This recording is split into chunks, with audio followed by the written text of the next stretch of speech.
Mindset Podcast. We're your guide as you make your way through life, getting better 1% every day. We believe that life is lived and true victory won through adversity. Nothing easy is ever worth it. We believe in the warrior ethos and support those that choose to walk that path. Thank you for being here. Want to go through a debrief episode. I've got a few things. This might wind up being all over the place, but some of these things are kind of rattling around in the old brain here, and I thought I would share them with you.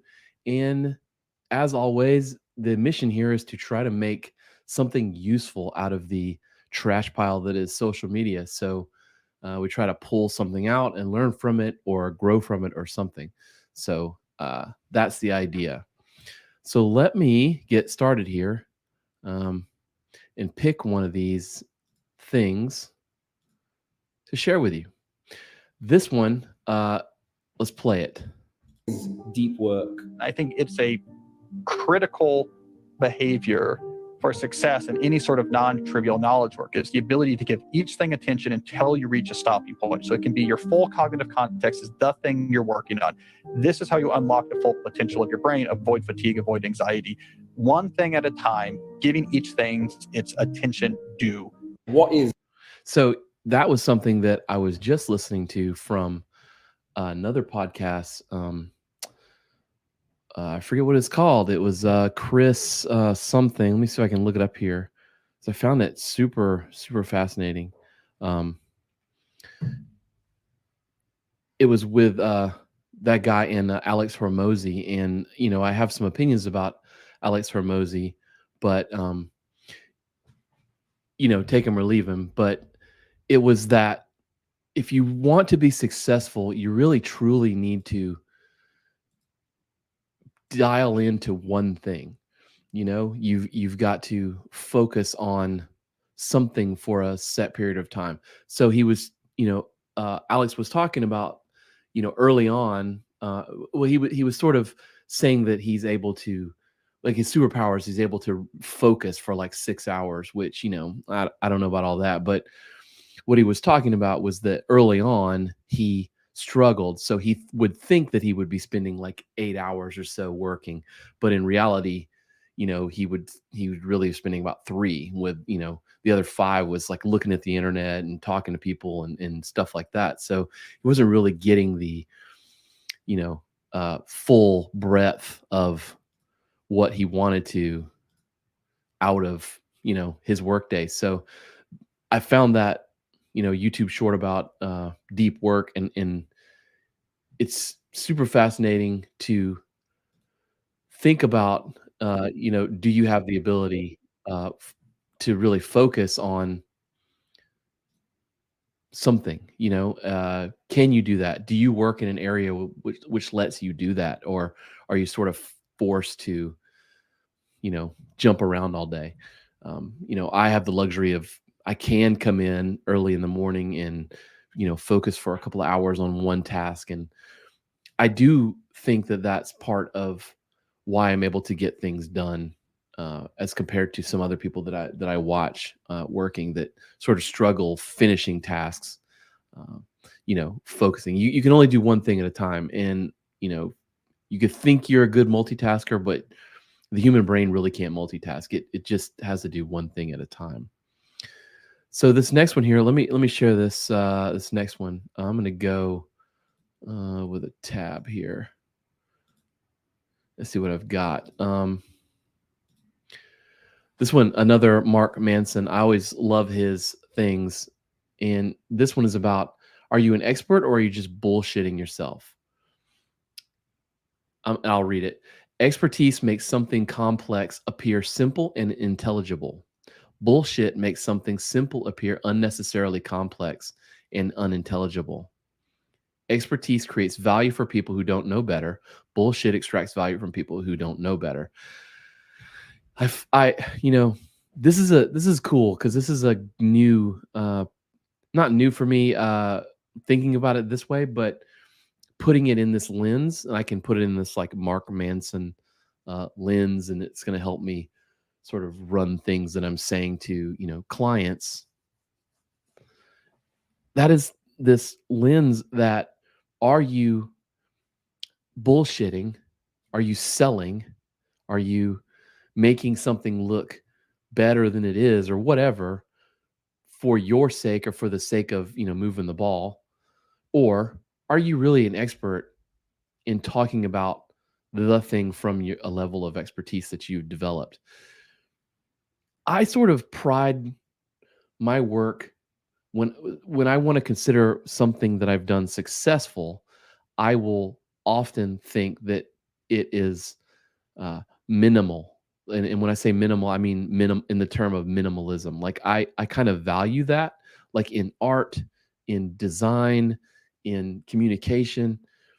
I think, the less this podcast is probably not a good example of that, but the less you can say to convince someone or to communicate your point, the more elegant that thing was.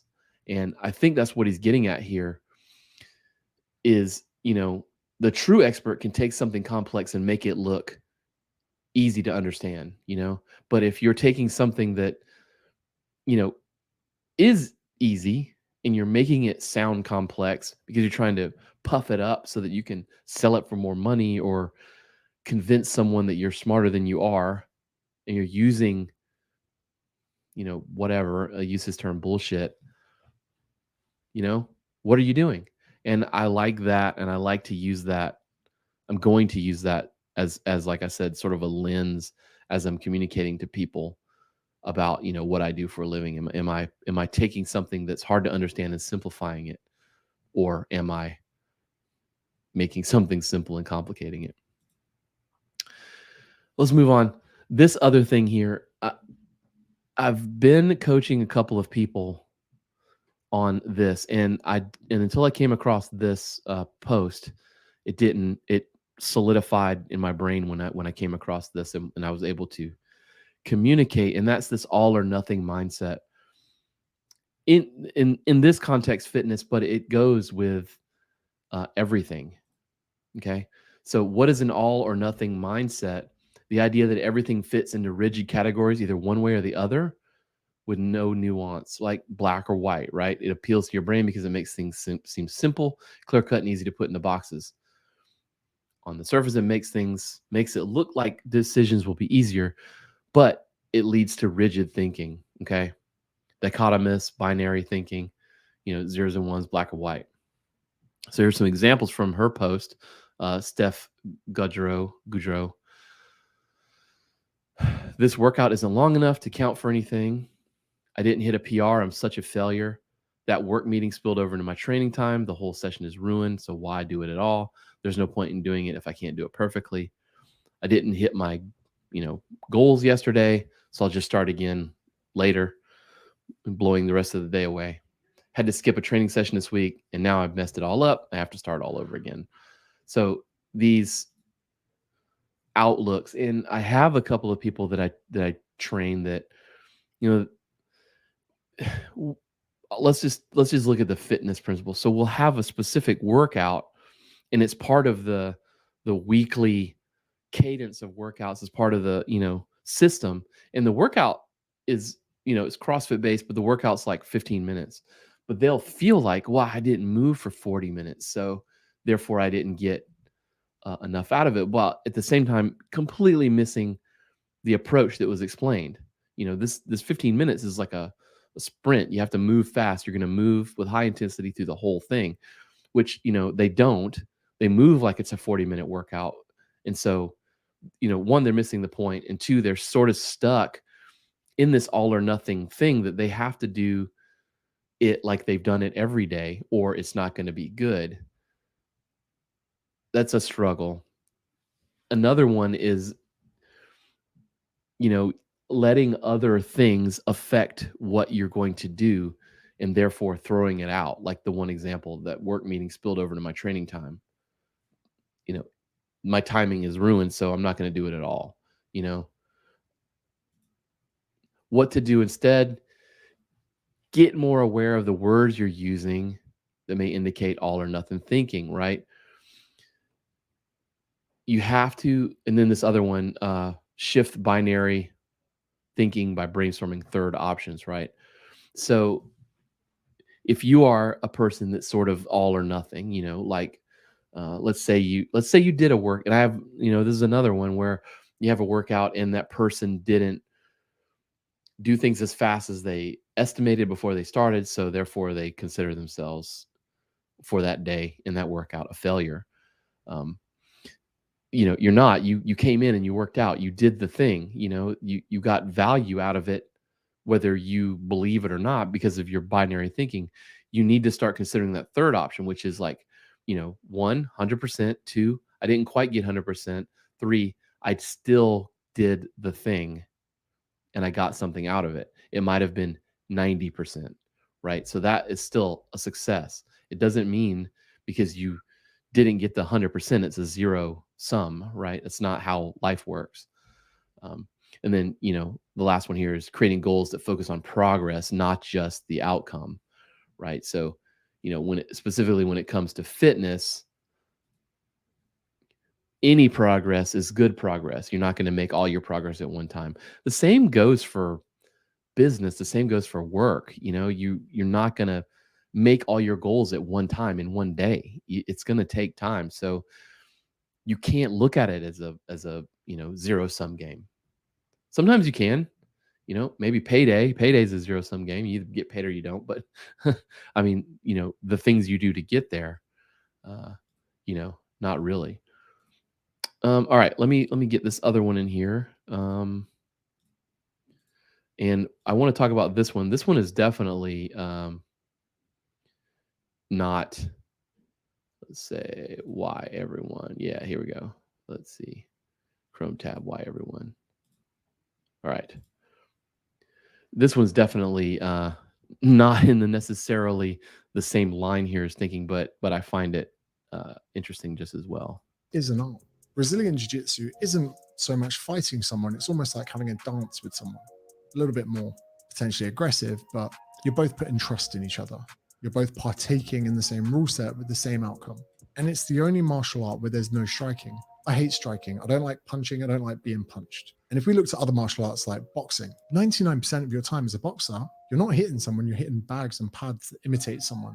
And then when you do eventually get to the point of the whole sport, which is punching another person in the face and the body, they can hit you back in the face and the body. And then you're either not punching each other, which is not really the martial art, or you are punching each other and it hurts. You get a liver shot, a black eye, CTE to the head, taekwondo, karate, all of these with strikes to the head. And the more we learn about concussions and head injury and stuff, it's not great for brain health.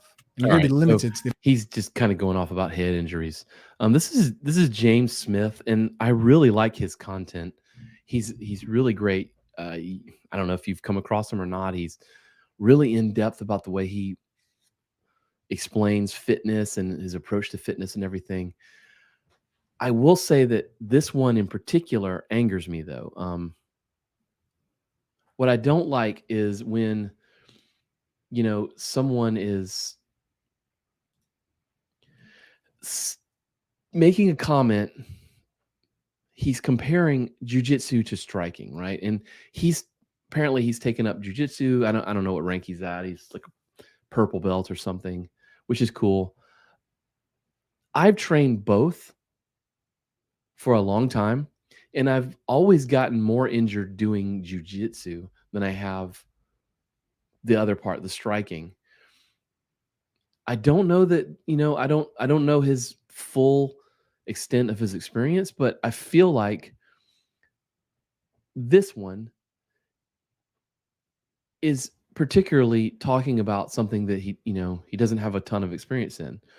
I'm just tired of those people that train jujitsu earlier on in their journey, commenting and teaching about things that they haven't completed the journey on. And I respect your opinions, but you can build jiu-jitsu up without tearing down other arts. So, and I commented that on his thing here. This is let's see. I made this comment. I don't know if you can see it on his, obviously no one's responded because, I'm not like, that's super awesome. No one's going to really care. But it's not just jujitsu people. It's not just, you know, people in the martial arts world. It is, and that's my rambling attempt at, you know, I guess I'm bullshitting here and not being minimal and explicit, but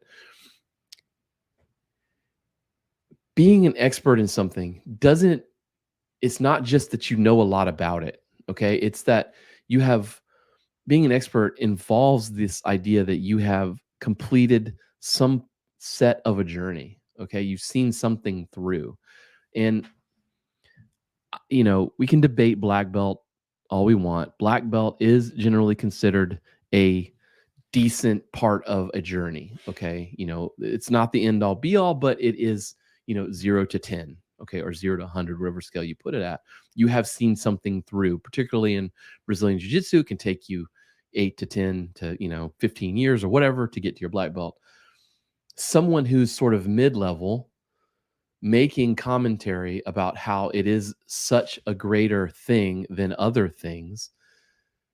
One, you haven't traveled the full path on the one thing you're talking about. And two, you certainly haven't traveled a full path on the other thing you're talking about. You know, I wouldn't stand here and say that I'm a end-all be-all expert in either one, but I've done striking arts for over a decade. I've trained jiu-jitsu for, you know, half that at least. You know, and I have my opinions, but I'm not going to stand here and make, you know, videos touting one better than the other one for, you know, things that I don't fully know about. I'm picking on him. He's not the only person that does this sort of thing. I think we tend to do this in general, and it's something that I wanted to bring up because I think it's important that we recognize that in ourselves and make sure we're not, you know, bullshitting. Like Mark Manson says, that we're not being that false expert. You know what I mean? I think it's important for validity, for, you know, whatever it is in terms of you wanting to really actually help people. Okay. All right. So we're going to get one more in here. Want to find someone's true age, listen to them. If they talk about the past and they talk about all the things that happened and that they did, they've gotten old. If they think about their dreams, their aspirations, what they're still looking forward to, they're young. Right? I mean, that's such a great one, isn't it? I wrote a whole bunch of this about for my gym, and I put together this whole blog post and, you know, put it out there and shared it with everyone about that entire episode. I think it's 392 with Peter Attia, and it's like 4 hours long. And by the way, Peter Attia's book is like, it's like 1,000 pages or something. It is a crazy in-depth book. I cannot recommend it more. But I love what he had to say about that. If you want to find someone's true age, listen to them. If they talk about the past and all the things that happened to them and the things they did, then they've gotten old. But if they still focus on building the future, what they're going to do, they're still young, at least young at heart, young at mind. It's so important to embrace success, to integrate like failure and loss and feel it and get through life with it, but you cannot get stuck there. It's important to build upon those stepping stones, but you cannot get stuck on that step. And he's right. He's right. I know a lot of people that live back where I live, and they're stuck in the things they did in high school. And, you know, and I'm 49, and I still have a lot of plans and a lot of things that I'm trying to do and trying to build this podcast. I look forward to learning and expanding my mind just a little bit every day and helping. And maybe you get something out of that. And one person out of anyone who looks at this gets something out of it. It makes me feel good. And that's living, in my opinion. And I love that. And I wanted to share that with you because I think it makes a difference. Here is another one that I really dig. another Jocko, of course. This is Jocko and his Going. daughter. So, as we know, life can be hard, and jiu-jitsu is a good way to learn to deal with hardships in life, because repeatedly you're going to be put in spots that don't feel comfortable, don't feel good, and you got to learn how to mentally Still get through talking those about things. jiu-jitsu You here. got to create a path in your mind to go down when things get rough, and you know you can get through it. And we were talking about how you can create a good path, like you're getting through situations, or you can create a bad path where you get upset, you get bummed out on yourself, and you kind of give up. And so if you create that path in your mind, you have to fully pave it over, re-path the pathway, and get back on it. Yeah, that's it. You can create the bad path, getting mad and getting frustrated, or you can make the good path of staying calm and figuring out the solution. Little jiu-jitsu applies to life. We'll talk to you later. Out. Man, what a great one. The little jiu-jitsu applies to life. He's always very positive, and it's really cool seeing him and his daughter being super positive together. I love that guy. So you have to repath the path. So he's talking about when life gives you lemons, make lemonade. It's a cool jiu-jitsu way of saying that same thing. Repath the path. I'm going to carry that one with me. I hope you do too. I'm not going to try to say it better than Jocko and his daughter there, but repath the path. If life gives you lemons, make lemonade. It's solid. All right. Here's another one. We're getting close to the end of the ones that I've pulled out for us today. If everything is urgent, then nothing is urgent. I have seen sales writing or emails or whatever from salespeople and stuff, and like half the damn email is bolded. Or do you get emails from that person that's always, setting it as urgent? I have a couple people I've worked with that every email is this like got the little exclamation point for urgency. I find that so funny. If everything's urgent, nothing is urgent. Just like in martial arts, just like in jiu-jitsu, in karate, we have one of the guiding principles is the extension or contraction of the body, swift or leisurely application of technique.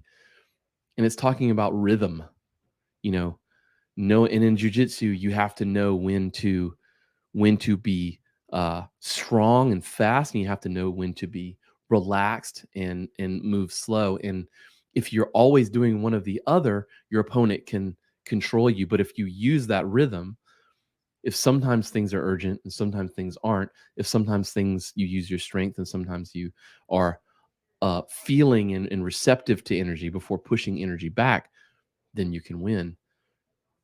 If everything is urgent, then nothing is urgent. If you don't have one thing that you're going to focus on and you're trying to do 20 things, you're going to do 0 things well. That's just how it works. Yeah, so I realized I wrote this article a while back once I saw this one from Mark Manson.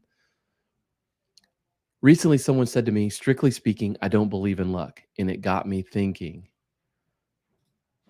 Last month, I urged readers to do something that'll make them luckier in life.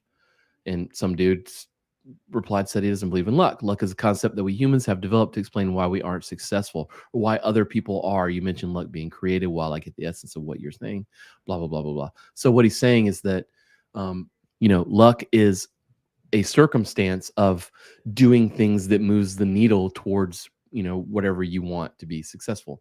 Obviously, there are outliers. Obviously, there is, random things in the universe that happen. But generally speaking, luck is something that we wind up creating. So it made me remember this article that I wrote a long time ago. Man, when was this? January 8th, 2015, right? So it's this idea of grit versus luck. And I was saying that I think saying good luck to someone before they take on a big challenge or whatever it is, it's not quite right. Like, I like the sentiment, right? It's, we're wishing them well.